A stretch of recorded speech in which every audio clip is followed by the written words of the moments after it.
So yesterday we started these notes. After we got done handing our test back, we talked about critical points. Can somebody give me a little bit of an idea again what a critical point is? Derivative is equal to 0. Or the derivative does not exist. And that helps us find points such as local maximums, local minimums, things of that nature, where interesting behavior happens within a given function. We talked about examples of the critical points, and right now we're in the middle of doing some of the algebraic work of finding a critical point. So let's first talk about the domain of the function. Domain of the function, okay? I see a couple of square roots here. Can't take the square root of a? Negative. So therefore, my guess is that this function has a domain x greater than or equal to 0. Everybody okay with that? So, if you come up with a critical point of -2, is -2 in the domain? No, so we wouldn't need to list that. So let's find this derivative here. First, I'm just going to rewrite f of x as the square root of x to the third can be rewritten as x to the 3/2. Good. Minus 2x to the 1/2. So I did not take a derivative. I simply rewrote it. Let's now take the derivative. F prime of x is equal to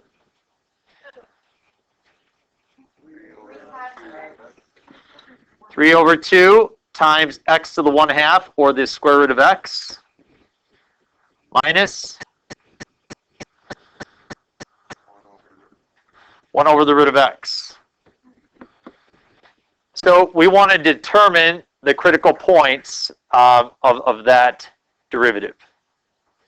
So we want to look at where the derivative is equal to 0 or where the derivative does not exist. Everybody okay so far?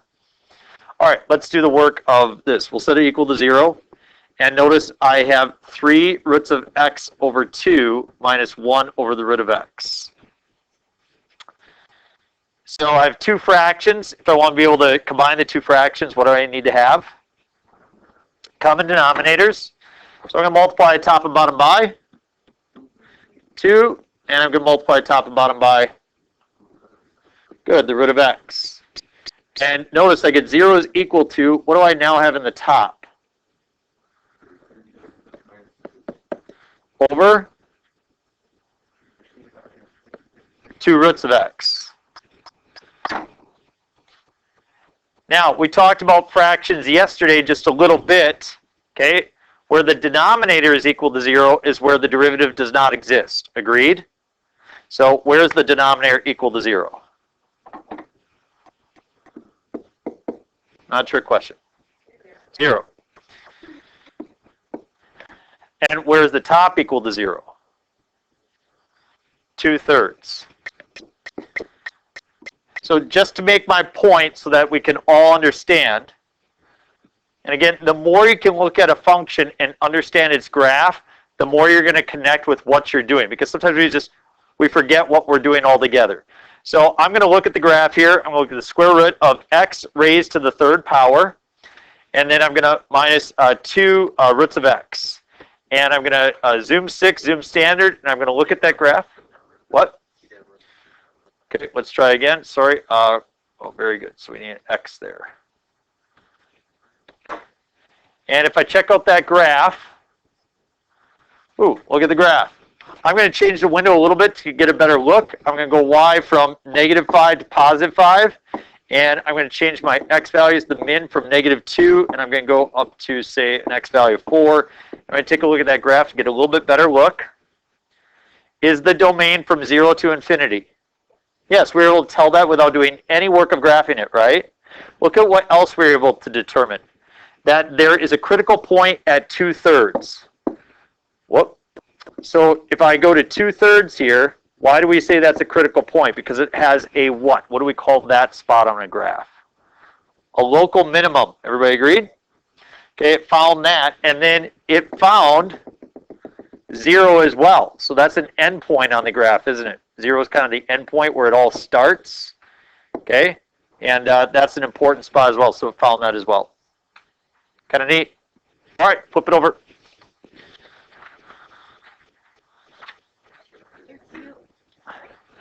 How are we going to find that derivative?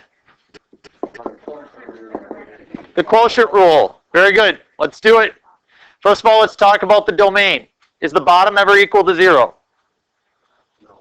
No, it's not. T squared plus 1 can never be equal to 0, so the domain should be all real numbers, negative infinity to infinity. Take the derivative of the top, you get what? 1 times the bottom, t squared plus t, or plus 1, minus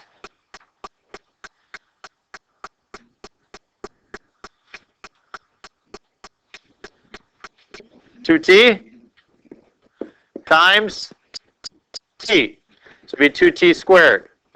All over t squared plus 1 quantity squared.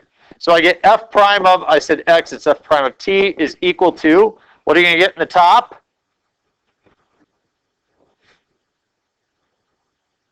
1 minus t squared over t squared plus 1 quantity squared.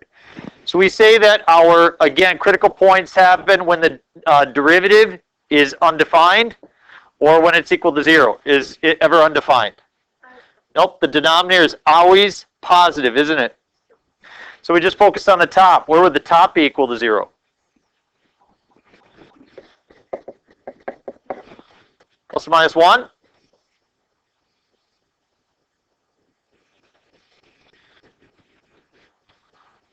I'm going to do 2 more of these. So I'm going to type in our function t divided by parentheses t squared plus 1. And I'm going to look at the graph. Kind of tough to see anything there. We're going to change our window. I'm going to go x min to -2, x max, or I'm sorry, x min to -4, x max to +4, y min to -2, y max to +2. See if I see a little bit better graph there.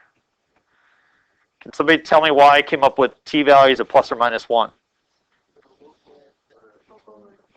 A local minimum at -1, local max at +1, right? So we can actually find hidden behavior of the graph, which is pretty cool. Picture Isaac Newton doing this in the 1600s, not having a graphing calculator. Okay? So, I mean, we just type it in, right? He has to discover all this without that. Try next one. It says g of y, we should have g of x is equal to the cubed root of 3 minus x. Domain. Domain of a cubed root function. True or false? You could take the cubed root of a positive number. True or false? You could take the cubed root of a negative number. True. So therefore, the domain is all real numbers. You maybe remember from last year, because it was such an awesome year for learning, that the cubed root function looks something like that. Okay. So how are we going to take this derivative? This is 3 minus x raised to the 1/3 power. How would you like to take that derivative? Chain rule. Very good. Nice job. So I have u to the 1/3, and I have 3 minus x. What is the derivative of 3 minus x? -1. Derivative of u to the 1/3.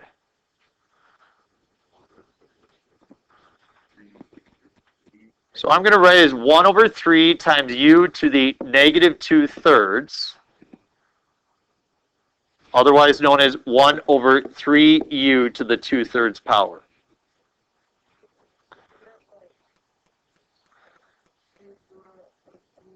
Yes, you could. Yep, that's fine. So when I multiply that by the -1 and substitute the 3 minus x back in, notice how I get g prime of x is equal to -1 over, we've got 3 times 3 minus x raised to the 2/3 power. Now again, we said that you have critical values when the derivative is equal to 0 or when it's undefined. Is this derivative ever equal to 0? Is the top ever equal to 0? No, the top is always -1. Is the bottom ever equal to 0? For what value? 3. Everybody see that? X equals 3 is a critical value. That's where the derivative does not exist. This is the last one I will show you for why the derivative does not exist. If I go into y equals and I type in There's multiple ways to do it. For those of you dealing with the cubed root situation, I actually like to go like this, 3 minus x, and I like to raise it then to the parentheses 1 over 3 power. I actually generally don't go grab the cubed root option out of the math menu to get that. So that's generally what I do. Anyway, so I just go 1/3 power. If I go zoom 6, zoom standard, watch the graph.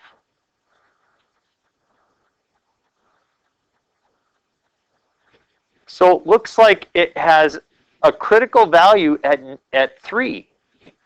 Why is there a critical value at 3? What is that? A vertical tangent, right? And a vertical line has a slope that is undefined. So it found for us that there's a spot where the slope is undefined.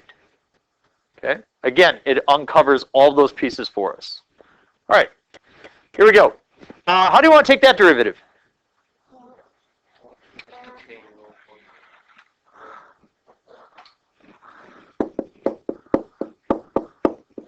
How about we don't use the chain rule, we don't use the quotient rule, we just take the derivative using the normal power rule. Everybody see how I rewrote it as instead of divide by 4 times 1/4? So we just drop that exponent in front, don't we? What's 2/3 times a 4th?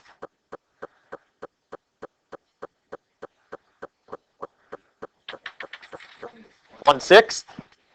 So y prime is equal to 1/6 times x to what power?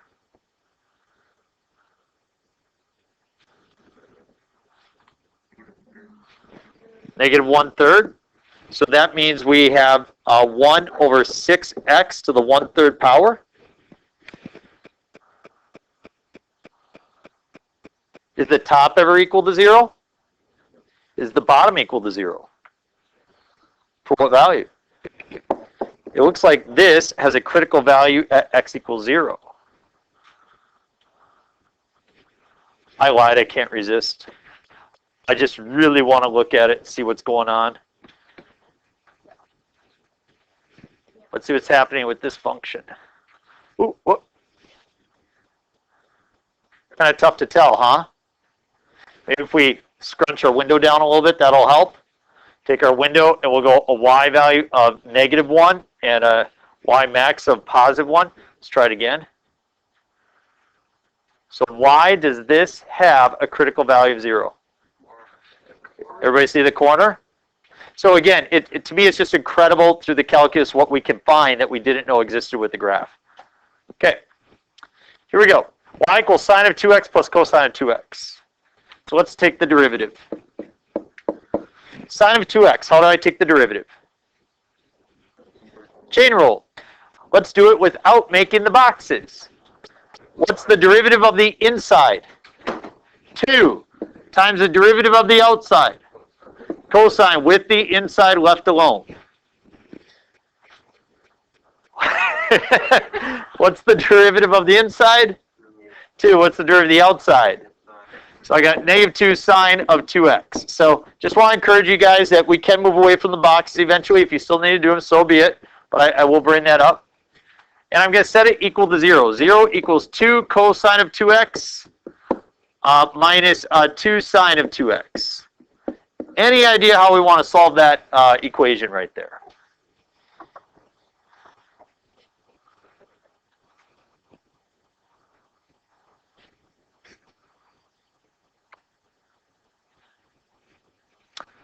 We'll give you a hint. I'm going to put the 2 sine over on the other side.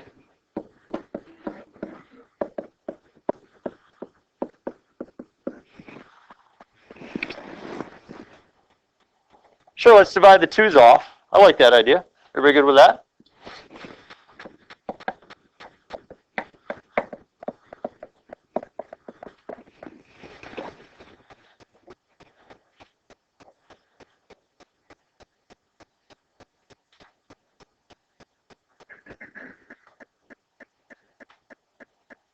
What's the relationship between sine and cosine?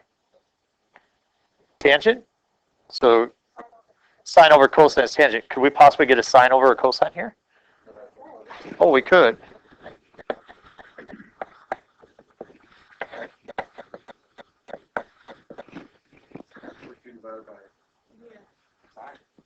Then you could get a cotangent on the other side, and we would just take the reciprocal.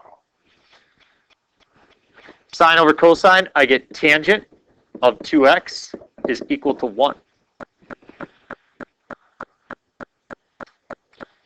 You remember how I solved tangent of 2x is equal to 1? You could do that. We have a special button on our calculator for when we get rid of the tangent. Yep, inverse tangent, good. So I'm going to make sure I'm working in radians. I'm in tangent inverse, so tangent inverse of 1, and I get 0.785. So when I tangent inverse both sides, the tangent disappears, and we're left with 2x is equal to 0.785. Then how do I solve? Divide by 2. We won't look at this graph, but you do get 0.3926 or so, whatever. X is approximately 0.4.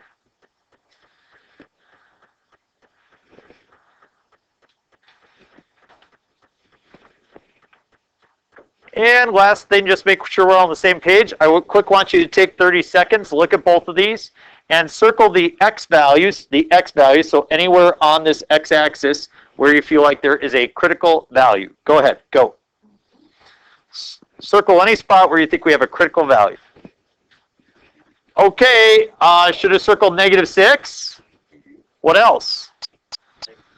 -2, 2, and 5. Good. Those are critical values because the derivative is either equal to 0 or it's undefined. Over here, you should circle -7 because you have a vertical tangent.